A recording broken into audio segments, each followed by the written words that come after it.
fazer uma faculdade de física, eu já era psicólogo, que ilumine meu caminho, que a gente possa construir algo bom para esse planeta, somar, né? Somar enquanto gente, enquanto pessoa humana, enquanto sentimento, somar enquanto espécie, somar enquanto amor aos animais, somar enquanto amor às plantas, enquanto amor ao próximo. A gente saber lidar com os sentimentos bons e ruins, porque estar com as pessoas também é saber lidar com aquilo de ruim que cada um de nós temos dentro da gente. E a gente foge dos nossos sentimentos, foge daquilo que a gente tem medo dentro da gente.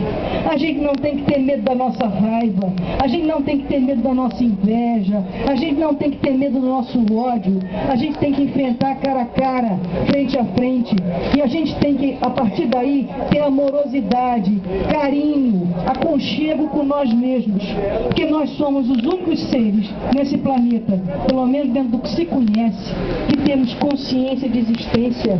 Isso é um sofrimento terrível para o ser humano. Então nós somos pessoas que precisamos desse colo, desse aconchego.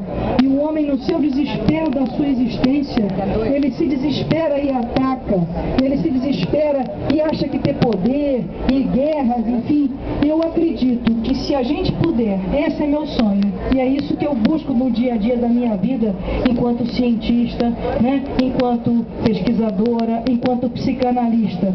Se a gente puder assimilar o sentir, administrar os nossos sentimentos, bons, ditos bons e ruins, a gente com certeza, no meu entendimento, estará construindo uma qualidade de vida melhor para todos nós.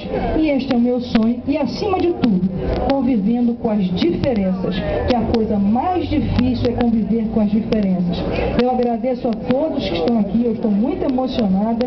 Enfim, muito obrigada, Sônia, muito obrigada, Maria Luísa, muito obrigada, Regina, minha irmã, muito obrigada aos amigos, enfim, muito obrigada a todo mundo, muito obrigada, Marisa, muito obrigada a todo mundo. Um beijo a todos.